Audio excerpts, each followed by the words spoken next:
World news के sponsor हैं स्वागत, अदरक, लहसुन और मसाले 100% प्योर एंड हाइजीनिक। अस्सलाम वालेकुम, आदाब। मैं हूं खलील फरहाद। हेडलाइंस के साथ शुरू करते हैं नेशनल और इंटरनेशनल खबरों पर मुश्तमिल बुलेटिन वर्ल्ड न्यूज। WHO ने कोरोना वायरस पर दिया फिर हैरत अंगेज बयान। कहा, पूरी तरह से खत्म नहीं होगा कोरोना वायरस, लोकल बीमारी बनकर हमेशा के लिए हमारे साथ रहेगा मौजूद।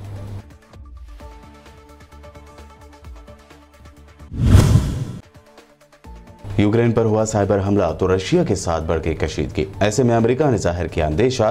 कहा, अगर बातचीत कामयाब ना हुई तो यूक्रेन पर हमला करने में देर नहीं लगाएगा रूस।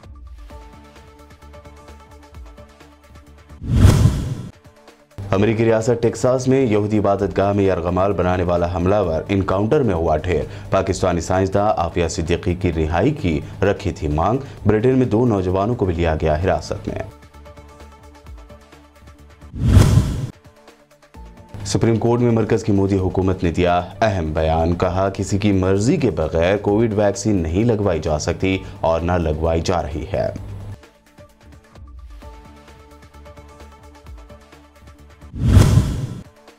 गिरफ्तारी के 2 दिन बाद हिंदुत्ववादी शरपसंद लीडर यति नरसिम्हा के खिलाफ लगाई गई हेट स्पीच की दफात। 14 दिन के अदालती हिरासत में भेजा गया नफरत फैलाने वाला लीडर।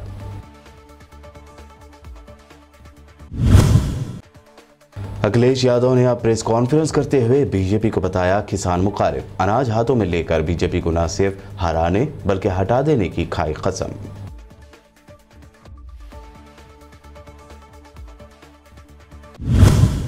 ये तो हेडलाइंस। बढ़ते हैं खबरों की तफसील की जानिब। कोरोना वायरस की शुरुआत से ही आलमी इदारे सेहत यानी WHO मुसलसल अपने बयानात बदल रहा है। कभी कोरोना वायरस में कमी आने की बात कहने वाले आलमी इदारे सेहत ने अब नया दावा किया है कि कोरोना वायरस का पूरी तरह से खात्मा नहीं होगा, बल्कि हमें इस वायरस के साथ ही जिंदगी गुजारना होगी।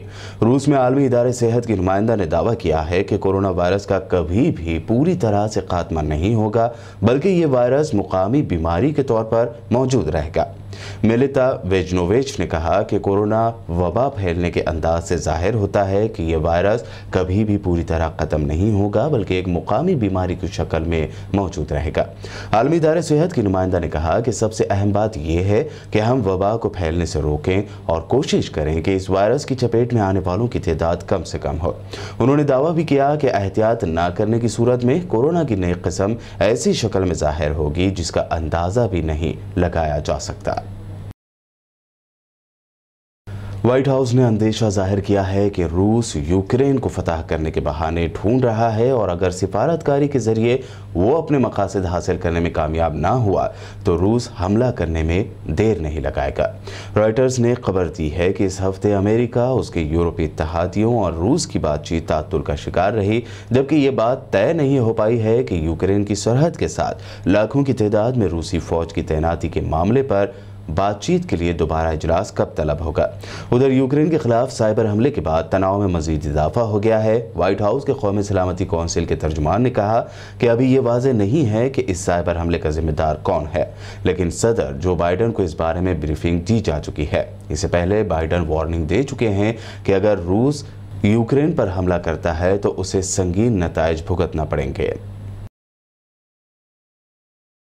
अमेरिका में टेक्सास के कोलियोल में वाक़ यहूदी ऑडिटोरियम में कुछ लोगों को यरगमाल बना लेने वाले शख्स की पुलिस कार्रवाई में मारे जाने और उसकी शनाख्त बरतानवी शहरी के तौर पर किए जाने के बाद ब्रिटेन की इंसदाद दहशतगर्दी यानी एंटी टेररिज्म पुलिस ने मैनचेस्टर में 2 नौजवानों को हिरासत में लिया है। ग्रेटर मैनचेस्टर पुलिस ने पीर को एक बयान में कहा कि north west counter terrorism police ने साउथ मैनचेस्टर में 2 नौजवानों को हिरासत में लिया है और उनसे टेक्सास के ऑडिटोरियम हमले की तहकीकात के हिस्से के तौर पर पूछताछ की जा रही है। अमेरिकी फेडरल ब्यूरो ऑफ इन्वेस्टिगेशन यानी FBI ने यरगमाल बनाने वाले की शनाख्त बरतानवी शहरी मलिक फैसल अकरम के तौर पर की है। बता दें कि 2 दिन पहले अमेरिकी रियासत टेक्सास में एक शख्स ने यहूदियों की इबादतगाह में बंदूक के साथ दाखिल होकर 4 यहूदियों को यरगमाल बना लिया था और उनके बदले पाकिस्तानी साइंसदां आफिया सिद्दीकी की रिहाई की मांग रखी थी। ताहम पुलिस ने मुबैना हमलावर को इनकाउंटर में मार गिराया और यरगमाल बनाए गए 4 अफराद को छुड़ा लिया था।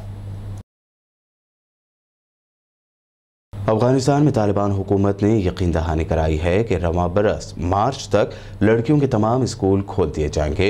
इन ख्यालात का इजहार अफगानिस्तान में तालिबान हुकूमत के नायब वजीर बराए सकाफत व इत्तलात ज़बीउल्लाह मुजाहिद ने किया। ज़बीउल्लाह मुजाहिद का कहना था कि वो पुरुम्मीद हैं कि मार्च तक मुल्क भर में ख़वातीन और बच्चियों के तालीमी इदारे खोल दिए जाएंगे और वहाँ तदरीसी सरगर्मियाँ बहाल हो जाएंगी।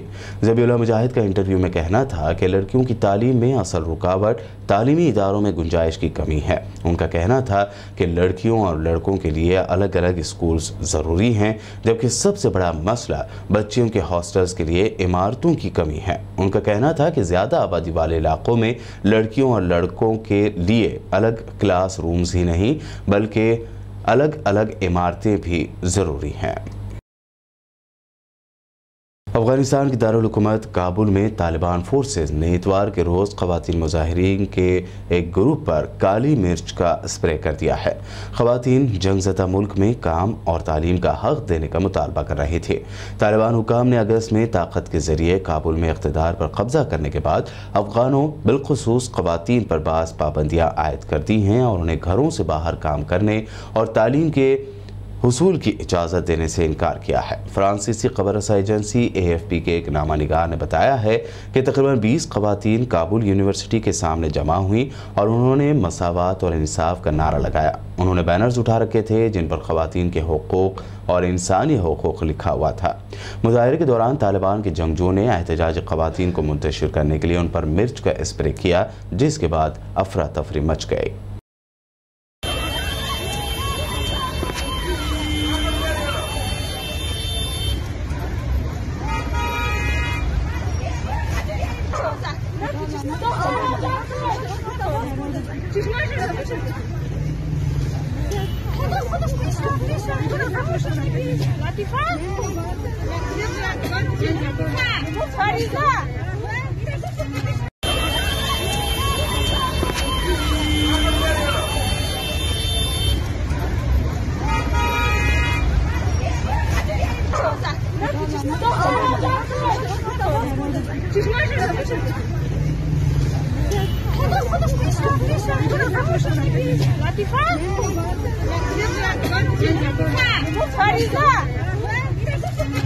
पंद्रह अगस्त 2021 को अफगानिस्तान के इख्तिदार पर काबिज होने के बाद तालिबान हुकूमत को बम धमाकों से बड़ा चैलेंज है। अफगानिस्तान में काबुल के बगरानी ज़िले में इतवार को हुए बम धमाके में एक बच्चे की मौत हो गई, 4 सिक्योरिटी एहलकार जख्मी हो गए। पुलिस तर्जमान मोबिन खान ने बताया कि सड़क की गाड़ियों से गुजरते वक्त सड़क के किनारे लगाए गए खतरनाक बम धमाका हुआ। इस वाक़े की जांच शुरू कर दी गई है और जख्मियों को इलाज के लिए अस्पताल में दाखिल कराया गया है। बता दें कि इससे पहले भी काबुल में ज़बरदस्त बम धमाके हुए हैं जिनमें दर्जनों अफराद की जान गई है। इन बम धमाकों की जिम्मेदारी दाइश ख़ुरासान ने कबूल की थी। तालिबान ने दाइश ख़ुरासान के खिलाफ ज़बरदस्त कार्रवाई भी की है। शुमाल मगरबी नाइजीरिया के सूबे केबी के एक गांव में नामालूम मुसल्लह अफराद ने 50 लोगों का कत्लेआम किया। महर न्यूज़ के मुताबिक मुकामी बासर शख्सियत अब्दुल्ला कारमान अवनाशी ने बताया कि मुसल्लह अनासिर ने सूबे केबी के दंकेत गांव में कत्लेआम किया है। मुसल्लह शिद्दत पसंदों ने इस हमले के दौरान कई दुकानों, गोदामों और ज़रूरी पैदावार को भी आग लगाई। इसके अलावा गांव के कई अफराद को अगवा भी कर लिया गया। रिपोर्ट मिलने तक किसी ग्रोह ने इस हमले की जिम्मेदारी तो नहीं ली है, लेकिन इस हमले के ताल्लुक से शक की सुई दहशतगर्द ग्रोह बोको हराम की तरफ उठ रही है। नाइजीरिया में हालिया कुछ बरसों में बहुत से खूनी हमले हुए हैं। ये हमले नॉर्थ नाइजीरिया से शुरू हुए और फिर दूसरे इलाकों तक फैल गए। क्लब बराए फ़लस्तीन की तरफ से जारी एक रिपोर्ट में कहा गया है कि हाल ही में मकबूजा जज़ीरानुमा अल नक़ब में होने वाले मुजाहिरों के दौरान इसराइली फ़ौज के वहशियाना क्रैकडाउन में 131 फ़लस्तीनियों को गिरफ्तार किया गया। क्लब बराए असीरान की तरफ से जारी रिपोर्ट में कहा गया है कि तमाम गिरफ्तार फ़लस्तीनियों को अदालत में पेश किया गया और उसके बाद उनसे तफ्तीश की गई। हिरासत में लिए गए फ़लस्तीनियों में ख़वातीन भी शामिल हैं। रिपोर्ट में कहा गया है कि मई 2021 के बाद काबिज़ फ़ौज ने सन 1948 के फ़लस्तीनी इलाकों से 2000 से ज़ायद फ़लस्तीनियों को हिरासत में लिया है। अमेरिका के दारुल हुकूमत वाशिंगटन और उसके नज़दीकी रियासतों में बर्फानी तूफान की वजह से शहरियों को घरों में रहने की हिदायत जारी कर दी गई है। गैर मुल्की मीडिया के मुताबिक तूफान के पेश नज़र हिफाजती इक़दामात का सिलसिला जारी है। बर्फानी तूफान रात 8 बजे तक जारी रहने की पेशगोई की गई है। रिपोर्ट्स के मुताबिक मुतासरा इलाकों में दर्ज हरारत -10 सेंटीग्रेड तक गिर सकता है। बता दें कि अमेरिका की मुख्तलिफ रियासतों में इन दिनों शदीद ठंड का सिलसिला जारी है। ऐसे में बर्फानी तूफान ने अमेरिकी शहरियों की जिंदगी मजीद अजीरन करके रख दी है। वर्ल्ड न्यूज़ में खबरें अभी और भी जारी रहेंगी। फिलहाल रुकते हैं एक छोटे से ब्रेक के लिए।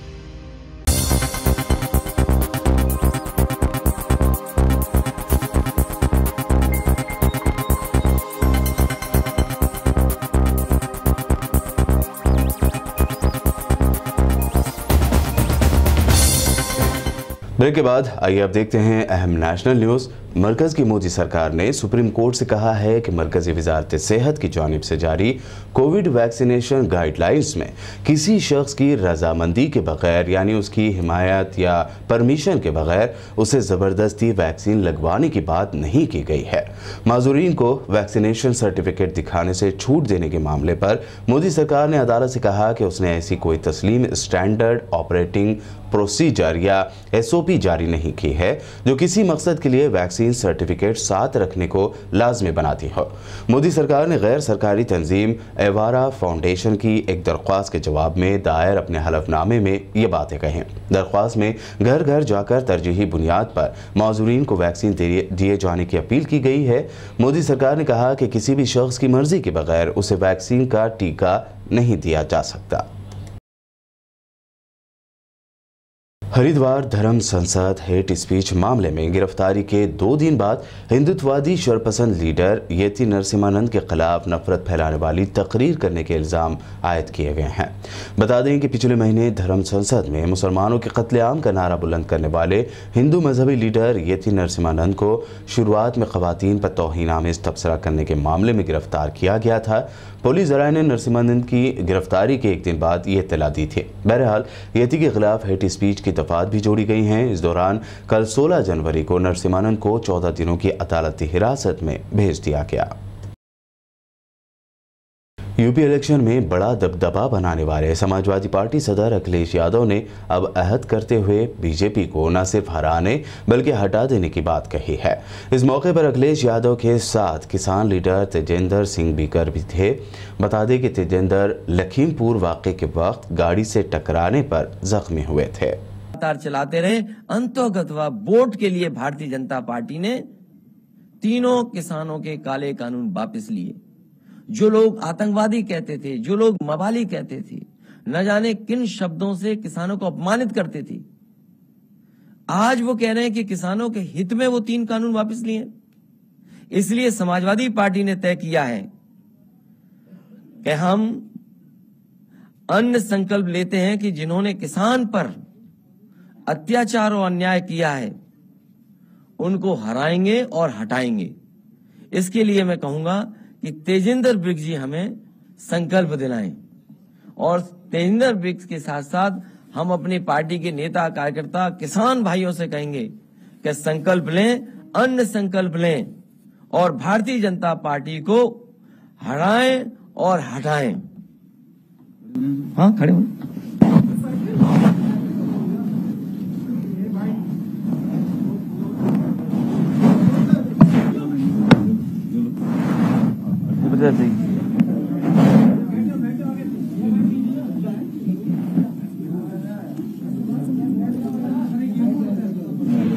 अनाज, गेहूं और चावल आप भी ले सकते हैं।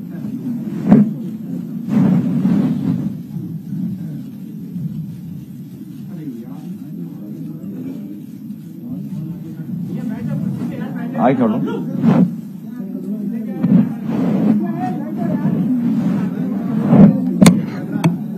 हम सभी लोग संकल्प लेते हैं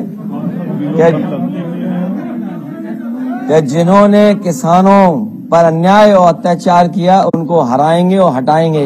ये हमारा अन्य संकल्प है।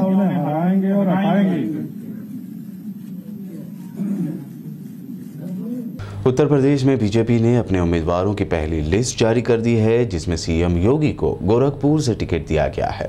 इसके बाद से ही समाजवादी पार्टी समेत दीगर पार्टियां बीजेपी पर तंज और तनकीदें कर रही हैं। अखिलेश यादव ने जहां गोरखपुर से योगी आदित्यनाथ को टिकट देने पर तंज करते हुए कहा था कि उन्हें वापस घर भेज दिया गया है, तो अब शिवसेना के एमपी संजय राउत का इस पर रिएक्शन आया है। संजय राउत ने एएनआई से बात करते हुए कहा है कि यूपी की टक्कर और चक्कर सियासत में योगी जी बहुत अहम हैं। वो चाहे गोरखपुर से लड़े या अयोध्या से लड़े, ये उनका हक है, लेकिन मुल्क में जो बेइत्मीनानी है, गंगा में लाशों को बहते हुए देखा गया है, उससे जिंदा लोग तो उन्हें यानी योगी आदित्यनाथ को वोट नहीं देंगे। इस दरमियान महाराष्ट्र के मिनिस्टर नवाब मलिक ने भी योगी आदित्यनाथ को उनकी रिवायती सीट से टिकट दिए जाने पर कहा कि बीजेपी को हालात का अंदाजा हो गया है, इसलिए योगी आदित्यनाथ को गोरखपुर की सेफ सीट से लड़वाया जा रहा है। योगी जी कह रहे थे कि मथुरा से चुनाव लड़ेंगे, फिर कहा कि अयोध्या से चुनाव लड़ेंगे। अब उन्हें अपने ही गृह शहर में भेजा गया है।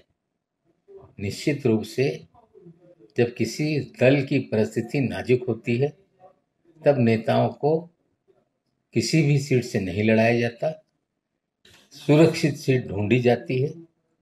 योगी जी का गोरखपुर से टिकट देना ये दर्शाता है कि भारतीय जनता पार्टी कमजोर हुई है। पंजाब और उत्तर प्रदेश की ही तरह गोवा असेंबली इलेक्शन को लेकर भी सियासी सरगर्मियां तेज होती जा रही हैं। अब सीनियर कांग्रेस लीडर और साबिक मरकजी वजीर पी चिदम्बरम ने दावा किया है कि गोवा में असल लड़ाई कांग्रेस और बीजेपी के दरमियान है। अरविंद केजरीवाल तो बस वोट तकसीम करने गोवा आए हैं। चिदम्बरम ने आगे कहा कि अरविंद केजरीवाल ने उनके इस तज्जिए की तस्दीक कर दी है कि आम आदमी पार्टी और तृणमूल कांग्रेस सिर्फ गैर बीजेपी वोटों को तकसीम करेंगे।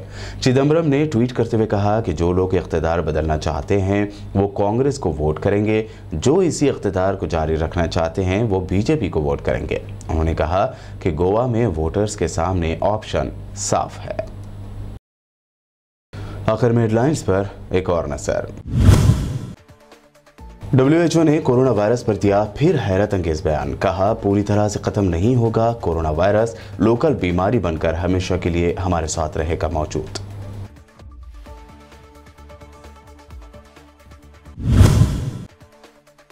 यूक्रेन पर हुआ साइबर हमला तो रशिया के साथ बढ़ गई कशीदगी। ऐसे में अमेरिका ने जाहिर किया अंदेशा। कहा अगर बातचीत कामयाब ना हुई तो यूक्रेन पर हमला करने में देर नहीं लगाएगा रूस।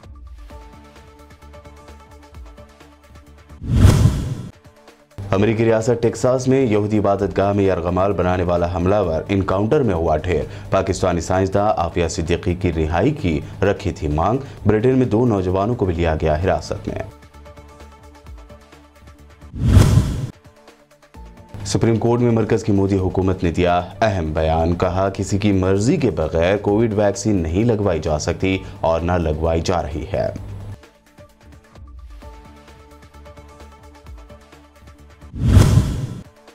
गिरफ्तारी के 2 दिन बाद हिंदुत्ववादी शरपसंद लीडर यति नरसिम्हारन के खिलाफ लगाई गई हेट स्पीच की दफात। 14 दिन के अदालती हिरासत में भेजा गया नफरत फैलाने वाला लीडर।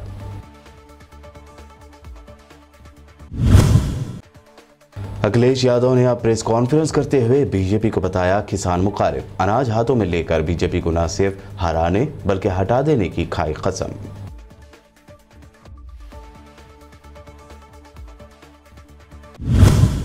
वर्ल्ड न्यूज में ये थी अब तक की अहम इंटरनेशनल और नेशनल न्यूज। देखते रहिए BBN चैनल।